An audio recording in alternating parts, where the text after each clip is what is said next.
Soal mesin, dia memang mesinnya tidak jauh beda dengan Yamaha Vixion. Update berita otomotif terbaru bersama Autonet Max di gadget Android kesayangan kamu. Download aplikasi Autonet Max di Play Store.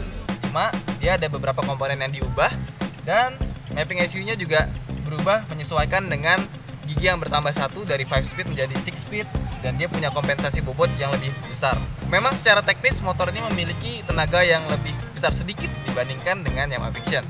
Tapi karena bobotnya semakin berat dan penambahan tenaga yang tidak signifikan, otomatis power to weight ratio-nya semakin kecil dibandingkan dengan Yamaha Vixion. Oh iya, dia juga nggak punya kickstarter. Jadi otomatis pemiliknya harus rajin-rajin merawat akinya biar di tengah jalan nggak mogok. Kalau misalnya mogok, ya terpaksa harus didorong. Sekarang kita mau duduk di motor ini, tapi sebelum kita duduk di motor ini, dia punya bagian belakang yang tinggi. Jadi kalau kita mau naik, kaki kita harus agak ngetril ke atas. Nah, dengan posisi tinggi saya 170 cm, ketika kita berdiri, saya masih bisa menapak dua kaki dengan sempurna antara kanan dan kiri tanpa harus menjinjit. Hanya saja bagian kita duduk kita harus agak sedikit maju, makanya bisa seperti ini. Dan ketika kita sudah duduk, ini kita tidak akan merasa bahwa ini motor sport fairing yang sangat besar karena ini masih ringan. Ini ringan banget. Dan uniknya, biasanya kan motor itu kalau kita dudukin dia agak sedikit turun ya. Karena ini dia pakai suspensi yang sport, shock bracket dikasih yang keras. Jadi ketika kita duduk dia tidak akan turun. Nah, bagaimana jika motor ini digunakan untuk berboncengan? Yuk, mari. Oke, kita akan lihat bagaimana posisi boncengan ketika diboncengi oleh R15 ini. Ini sebenarnya cukup sulit ya untuk postur tubuh 158 cm. Ini cukup menyiksa. Dan ini posisi suspensinya juga tidak terlalu turun, bahkan udah gua naikin satu kaki. Jadi untuk berat gua yang 65 dan dia 75, ini masih sangat acceptable. Nggak turun seperti motor-motor biasanya. Coba turun, gampang nggak? Posisi turun juga sedikit sulit karena memang posisi footstep dan tanah yang terlalu tinggi untuk postur 158 cm ini. Nah, seperti yang gue bilang tadi, dia memiliki posisi mengemudi yang sangat sporty. Jadi kalau dibandingin sama CBR 150R, dia jauh lebih sporty ini. Dia menekuk banget dan posisi kaki juga sangat menekuk ke bawah. Kita tempelin ke sini, dan ini buat kalau yang suka kebut-kebutan, ini enak banget posisinya. Tapi sayangnya karena posisi seperti ini, kita akan lebih sering pegel di bagian sini kalau untuk jarak jauh. Karena bobot badan kita itu ditaruh di tangan seperti ini. Nah, kalau misalnya alay-alay ini sukanya begini. Dan dia juga punya posisi mengemudi tangan ini yang bentuk agak menukik ke dalam, dan ini sangat pas menurut gua ya. Enak banget digenggamnya. Nah, kalau alay-alay itu biasanya ke tengah gini nih. Itu apa ya? Gak jelas. Nah, ini udah paling pas tuh yang seperti ini.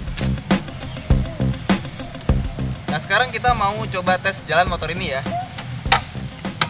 Oh iya, motor fairing biasanya dia tidak dilengkapi dengan standar 2. Seperti ini, dia tidak dilengkapi dengan main stand. Motor fairing memang seperti itu. Jadi kalau ditambahin main stand, dia akan pertama mengurangi penampilan. Yang kedua, dia akan menambah bobot. Dan yang ketiga, ketika nikung dia akan gasruk.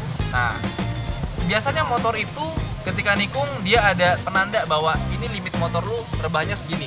Nah, di motor ini di footstepnya dia diberikan baut yang menonjol. Kenapa? Ini ketika kita belok dan rebah, jika sudah mengenai ini, maka itu adalah limit dari kemiringan motor kita. Jadi kalau udah kena, kaki terasa bergetar, langsung dinaikkan kembali karena itu udah limitnya. Sekarang kita sudah siap.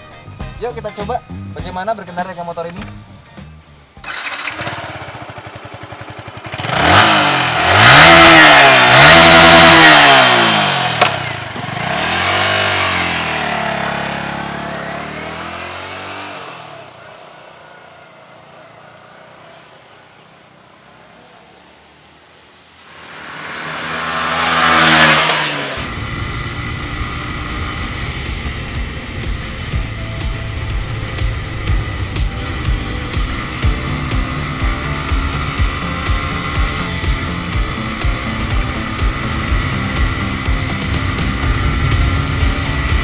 Pertama kali mengendarai motor ini, lo akan merasakan bahwa motor ini adalah motor yang sangat asik dikendarai.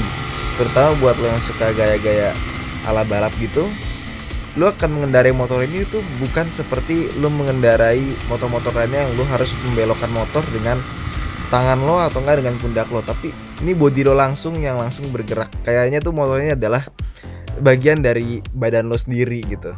Dan motornya juga sangat stabil di kecepatan tinggi karena dia punya bobot yang 50-50. Terus juga terasa aja tuh ban tuh nempel dengan tanah. Tapi sayangnya meskipun dia punya posisi driving yang sangat sporty dan pengendalian yang sangat oke, sayangnya mesinnya tidak mampu memberikan sensasi sport seperti layaknya motor yang berfairing gitu kan.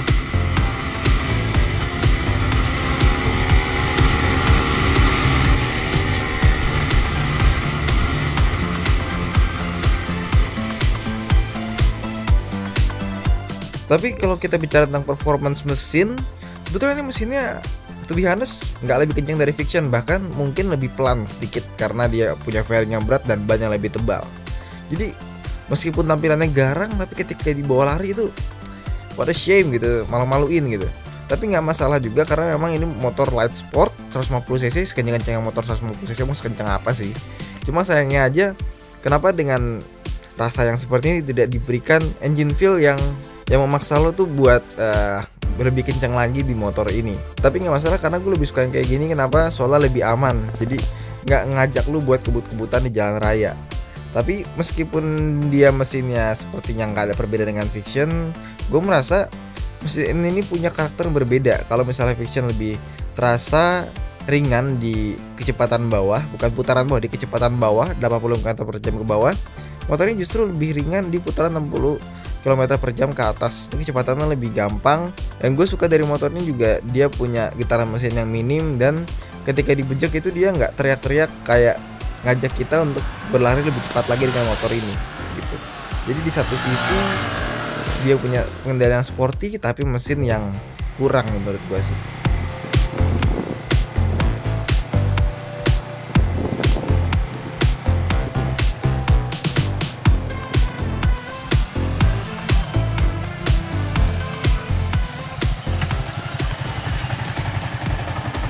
Ya, akhirnya kita tiba pada kesimpulan.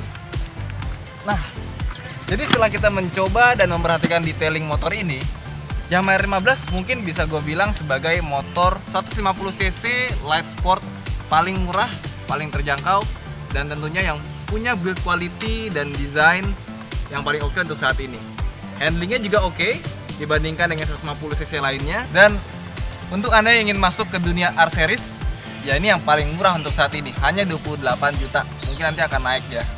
Tapi coba dibandingkan dengan R25 dengan 60 jutaannya ya kan. Kita bisa beli dua motor ini kalau kita beli R25 dan yang lain-lainnya. Jadi ini adalah sangat terjangkau dan handlingnya sangat baik juga. Menurut gua why not gitu.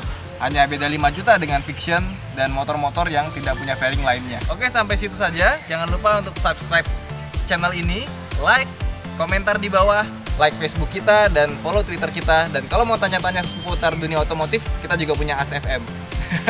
Oke, sampai jumpa di episode berikutnya.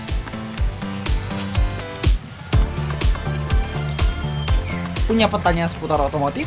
Tanyakan di as.fm/alternatemax.